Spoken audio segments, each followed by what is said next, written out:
human body is made to walk. Our bodies function better when we walk.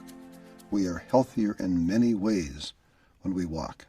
There's almost nothing that we can do for our own personal health that creates more benefit than walking. Walking 30 minutes a day, 5 days a week, actually reduces the rate of people becoming diabetic by over half.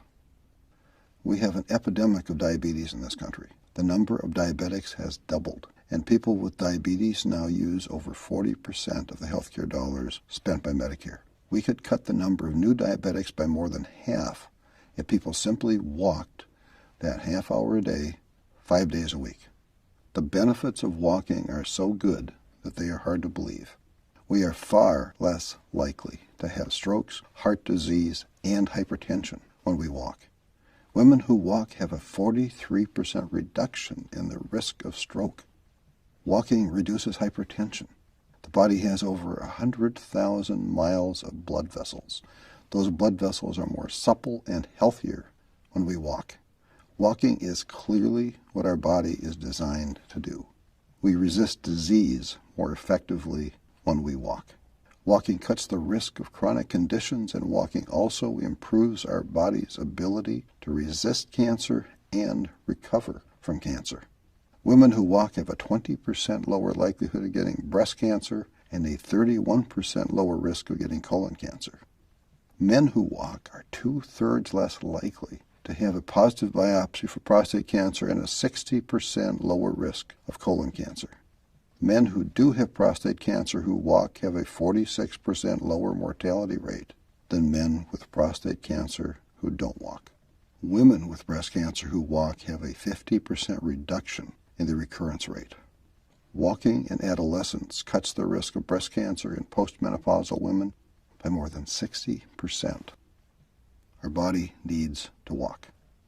We have better internal chemistry when we walk. We are significantly less likely to catch a cold when we walk. And people who walk that 30 minutes a day, 5 days a week, have a 46% shorter symptom time for their colds. Walking has shown to reduce the cell deterioration in the brain for people who are genetically at high risk of Alzheimer's. Walking actually increases brain health and the size of the brain for walkers over the age of 60. Walking can have a major positive impact on depression. Several studies have shown that walking 30 minutes a day, 5 days a week, has had a more positive impact than some of the antidepressant medications and has significantly increased the effectiveness of those medications. People who walked were also significantly less likely to be depressed after a year. Walking creates positive neurochemicals, and it is the easiest health improvement strategy to maintain over time. It doesn't take very much equipment to walk. We don't need to run or jog or swim to get the benefits of walking. The human physiological need to walk is a basic need that we can meet by just walking. Walking strengthens the heart. Walking strengthens our bones. Walking half an hour a day has health benefits that exceed the benefits of losing 20 pounds. In fact, an overweight person who walks can have lower health risk than a thin person who is inert. The health risks of being inert are just becoming known, and they are considerable. Lancet Magazine and the National Institute of Health have all endorsed walking as one of the very best things we can each do for ourselves. The Harvard School of Public Health and the Mayo Clinic have saluted the benefits of walking. The medical evidence for walking is huge, and it is growing.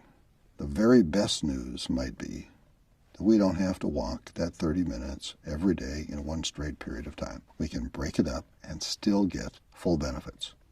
We can walk 15 minutes twice a day and get the same health benefits.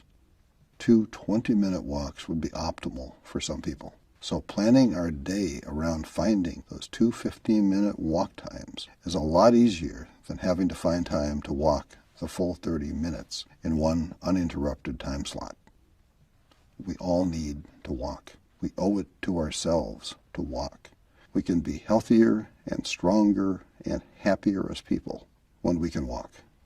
There are no magical cures or silver bullets. There is no guarantee that doing any particular thing will work for any given person. But when you look at all of the data about Alzheimer's and stroke and diabetes and depression, and when you look at the reduction in all of those bad things, it's pretty hard for anyone who cares about their own health not to look very hard at how walking can become a major part of what we do. Our bodies really are made to walk, and our bodies need to walk. We are not the strongest creatures on this planet. We aren't the biggest or the fastest, and we aren't the best swimmers. We can't jump very high, and we can't fly at all.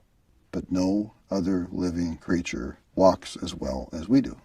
Walking is our gift. Walking is our strength. Walking makes us strong. So hey, let's walk. Be well.